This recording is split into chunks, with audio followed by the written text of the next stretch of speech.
Bem, amados irmãos, mais uma vez, né, estamos aí. Ontem nós estivemos conversando sobre a festa junina. E aí me senti obrigado hoje em publicar mais um vídeo a respeito do assunto, porque me vieram algumas perguntas, que na verdade eu já estava até esperando, que é essa aí que a gente viu na abertura, né? A questão dos arraiais evangélicos. Como é que a gente entende isso? Como é que a gente chega a um denominador comum a respeito desse assunto, né? É um assunto, como eu disse ontem, um tanto quanto tá na modinha, né? Todo mundo pergunta, enfim. E a questão que fica é: será que podemos? Não podemos fazer? Se podemos, até que ponto? Ou está tudo liberado? Eu li alguns artigos, inclusive publicações em sites, né, seculares, nada.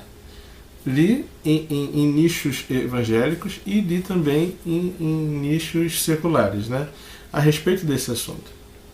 Inclusive um muito interessante que eu li, que eu não vou citar a fonte, mas o repórter, totalmente destituído do conceito cristão, ele chega a uma conclusão que nós, cristãos, adaptamos a festa junina ao nosso métier, ao nosso nicho, né? De um outro pastor, agora um outro artigo, na verdade, de um outro pastor, trata a questão como um sincretismo. E aí ele diz que nós não poderíamos fazer, por ser uma questão de sincretismo.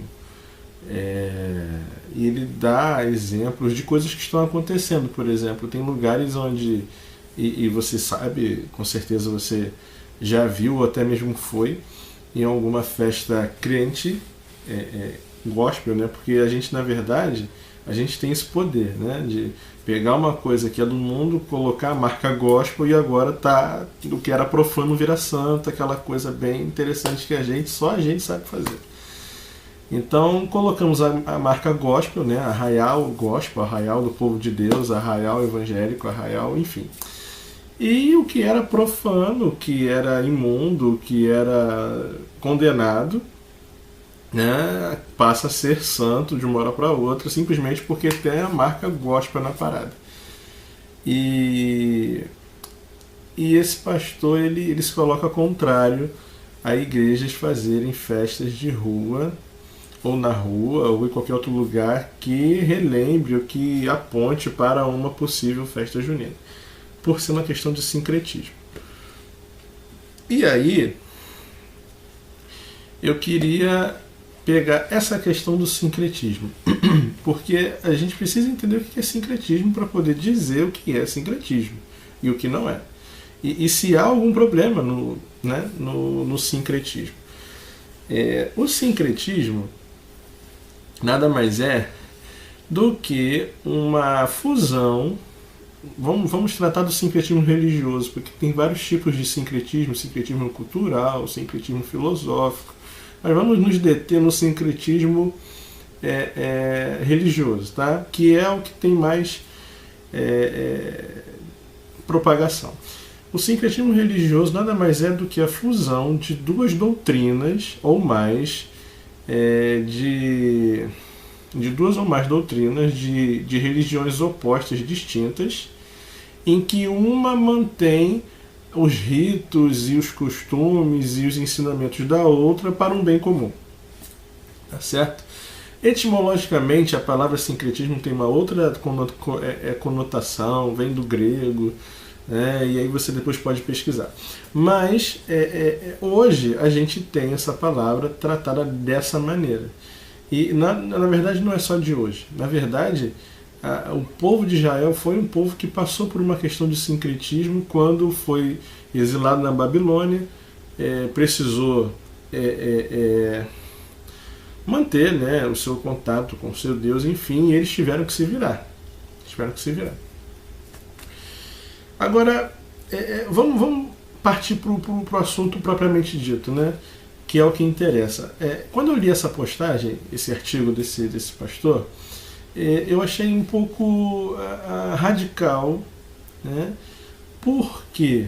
Porque se a gente diz que a gente não vai fazer festa da roça, chama do que você quiser, tá, querido? Chama do que você quiser aí. Santifique a festa da maneira como você quiser. Que continua sendo festa junina. Enfim, né? Mas se a gente vai fazer festa na roça, festa do interior, arraial do povo de Deus, arraial gospel, se a gente vai fazer isso, se a gente fizer isso, e isso é um sincretismo, porque isso é uma fusão com uma festa pagã, que é o que é na verdade, né? Uma festa pagã, trazida para o nosso meio, para amoldar, para fazer com que nós possamos realizar isso, né? Enfim, se isso é errado, então a gente tem que acabar com o Natal, gente. Simples assim, né? Todos os cristãos, a partir de hoje, deixemos de fazer o Natal, porque o Natal, o que é o Natal? O Natal nada mais é, né, do que uma festa pagã, originalmente uma festa pagã, comemorada, um negócio de solstício aí, Deus do Sol também, era uma celebração Deus do Sol na época da Europa.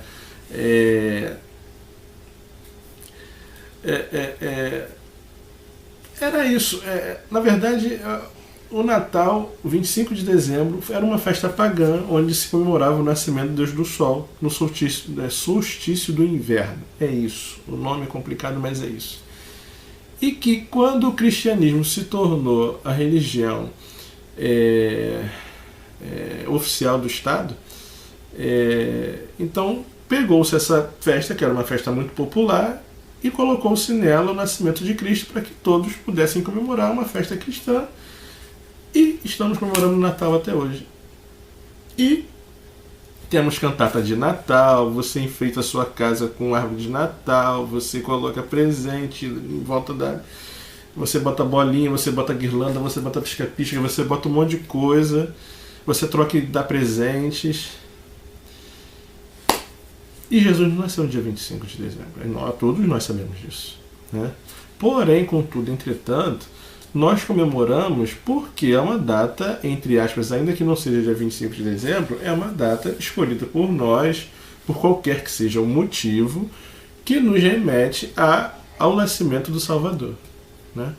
Então, a gente precisa ter em mente isso. Se a gente vai abolir, se a gente vai ser radical ao ponto de dizer que não podemos fazer festas evangélicas com enfeites de festa junina e tudo mais, porque é um sincretismo, então a gente acaba com o Natal também, queridos.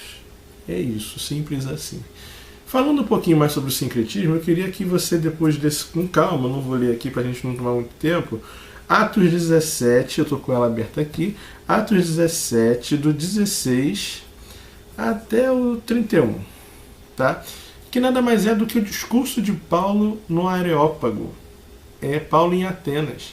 Você vai ver que Paulo, ele trata dessa questão de uma maneira muito inteligente. Paulo está sendo perseguido, ameaçado de ser morto, né, por pregar o evangelho, por pregar uma mensagem estranha, e ele chega em Atenas, e a palavra diz no versículo 16 que ele se revoltou dentro de si.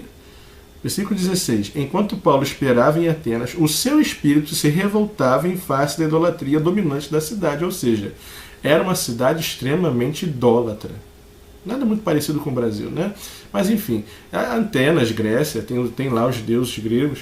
Ele ficou extremamente incomodado com a tamanha idolatria daquele povo.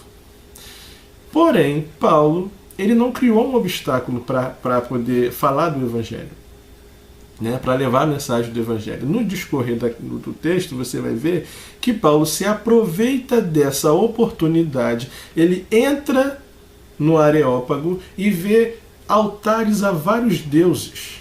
E um deles estava assim, ao Deus desconhecido. Esse é o Deus desconhecido, Paulo diz que é o Deus que ele anuncia a mensagem, do qual eles estão querendo matá-lo, persegui-lo, botar preso. Então Paulo, ele usa da cultura daquela época, daquele lugar, ele usa de um templo pagão para poder anunciar o Evangelho.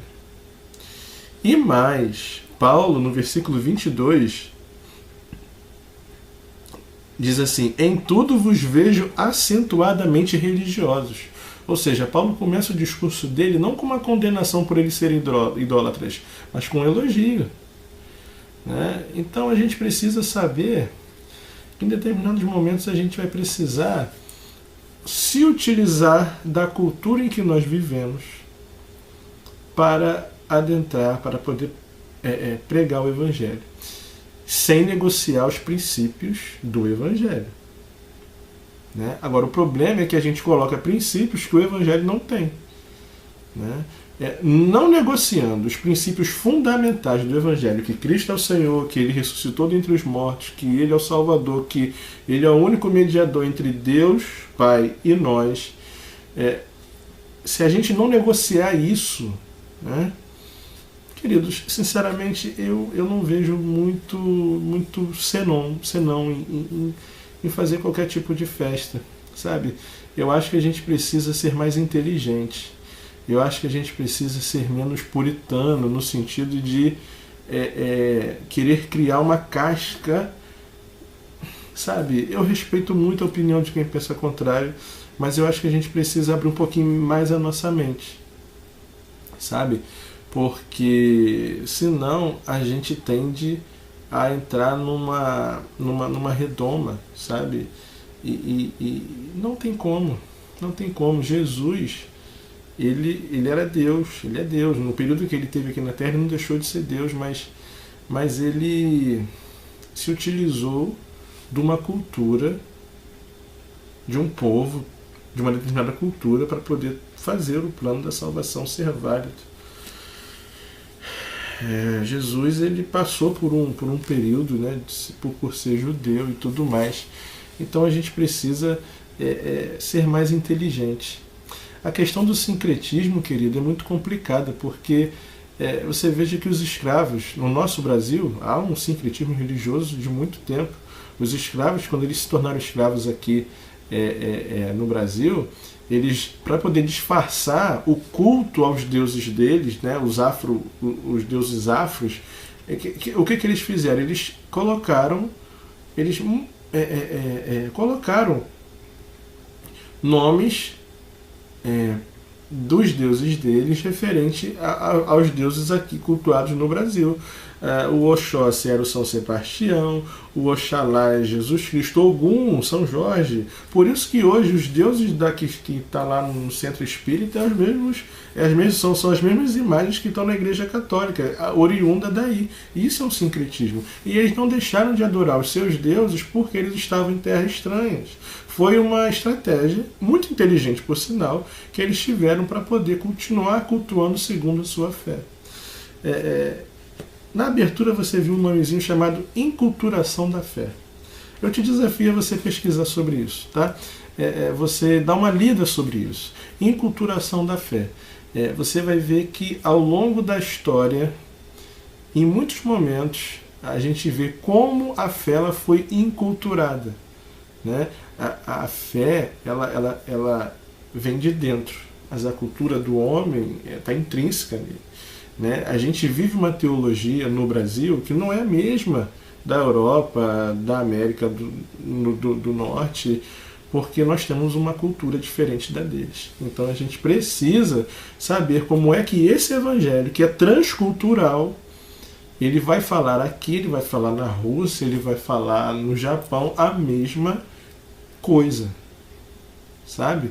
Com culturas diferentes. O evangelho não tem uma cultura própria dele, mas ele se apropria da cultura local para se estabelecer. É isso que a gente precisa entender e é isso que a gente precisa superar, ok? Então, queridos, arraiais evangélicos. Na minha concepção, depois de muito pensar, depois de muito orar, depois de muito ver, ler, eu acho que a gente precisa evoluir um pouquinho mais a nossa mente. Porque senão eu volto àquela questão, se a gente não pode fazer festa junina, acabemos com o Natal. Ok? Deus abençoe você e até o nosso próximo vídeo. Graça e paz, queridos.